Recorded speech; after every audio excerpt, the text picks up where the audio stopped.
Have you noticed much in terms of the personality of these different species? I mean, it could be lizards, snakes, or goannas that you've been out there photographing. Have you noticed that there is a wide range of different ways that they'll react to you when you're trying to photograph them?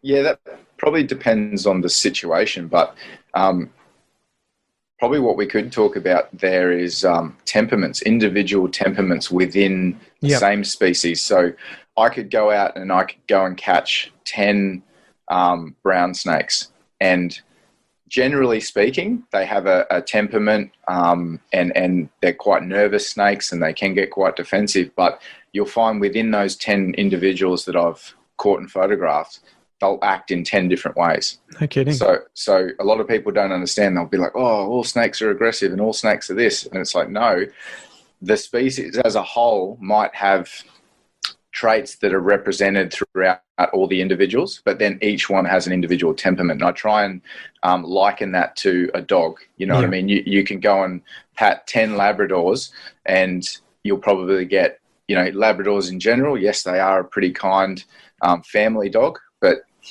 due to each, for whatever reasons, that animal will have its own temperament, and snakes and wildlife are the same.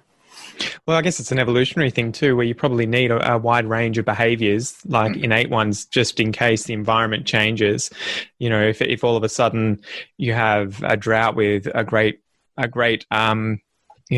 paucity of food, a lot less food than normal, you need things that are going to be risk averse and more going after it, right? As opposed to shy and calm. So I guess that's why those things are sort of maintained in the population. But do you want to switch then onto your documentary and tell us about what made you decide to make that and what it's about? That is kind of like a project that's been on my mind for, I would say, over 5 years. And it was just, it comes from my initial start on social media and educating the public came from a snake catching background, where we would go out to the jobs and then we would get the client to film us catching the snake, and then out of that footage we would put an educational video up and really try and spread snake education and awareness, because you get sick of going to jobs where people are losing their minds, they don't understand the animal, and you're just like, man, if you knew some of what I know as a professional, you could be so much calmer in this. It wouldn't affect your life. You wouldn't be losing sleep over it. You wouldn't be paranoid about snakes in the backyard. Like, fear can be greatly, greatly reduced with understanding. So that's where we would use our material to then educate the public. And that's what kicked that off. And, I just basically have gotten to a point in my life where I was like, if I just need half an hour using all the material I've got, I sat down and I wrote, it was something like over 7,000 words or something. So I produced it, narrated it, and released it on all my social medias. And basically, in a nutshell, it's just half an hour of what every Australian needs to know, just to understand snakes better, and then reduce their fear levels. So I cover things like snake behavior, some really interesting footage in there. I cover things like what you need to do when you encounter a snake, and really just bring a higher level of understanding to the public in just a half an hour documentary. So what do you think are some of the biggest misconceptions that, whether people are from overseas or Australian, tend to have when it comes to snakes? Well, one of the biggest misconceptions is that snakes are aggressive. So people actually believe that snakes are out to get them. They see if they encounter a snake, they believe that snake sees them and wants to attack them.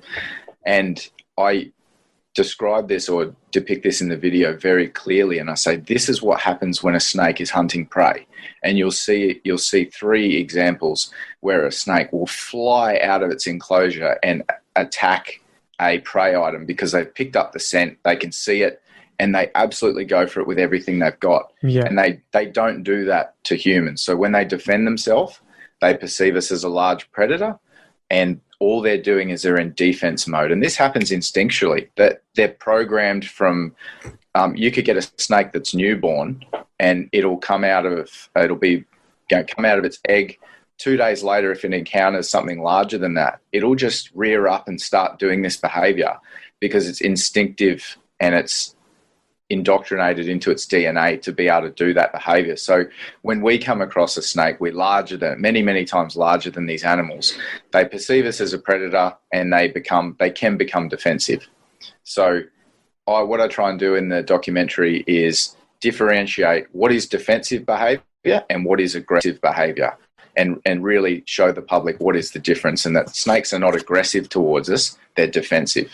And they almost always are trying to get away unless there is zero chance of them being able to escape, right? And that's when you're in your most vulnerable position as a human with a snake. If you stepped on it or you've cornered it and it's got no other option but to defend itself, that's the no-go zone. And getting back to how cryptic these animals are, especially snakes, if they're out in the open, they're vulnerable to predators. So an eagle can swoop down and grab them. A kookaburra, a big goanna can spot them from a mile off, run over and grab them. So they survive by being hidden. And a lot of people don't realize that when they disturb a snake, its first reaction is to disappear. And more often than not, you're not even going to see it. So they don't understand how many times they're walking through their backyard, long grass, a bush, and they walk past a snake and it just disappears. And I give examples of that in the documentary. Where the stories and a lot of the hype comes about is when they see a defensive snake. People come up with all these ways to rationalize it and figure out what it is, what that behavior is. And when they see a snake acting defensively, in the snake's mind, it's defending its personal safety. So it sees us as a large predator. It's doing all these behaviors to warn you off, to scare you away, so that you'll leave it alone. And biting is usually a last resort because... Well, you've shown that in the video. Sorry to interrupt you, but you've shown that in your videos. You'll see you coming towards the snake, and the snake will sort of turn and sort of try and make itself look larger, rear its head up. But the moment you stop, it'll be like, all right, time to bail. And then if you walk towards it again, it'll be like, okay, defend myself. Yep. But it stops there quite often. And I imagine that the only way for you to really get it to bite you would be to step on it or to grab it with your bare hand or something, right? Pretty much. Generally, like I said, the snake has all these behaviors available to it, like rearing up, flattening its neck out. They'll mock strike, and they'll put on a bit of a show, basically, to warn off a perceived predator.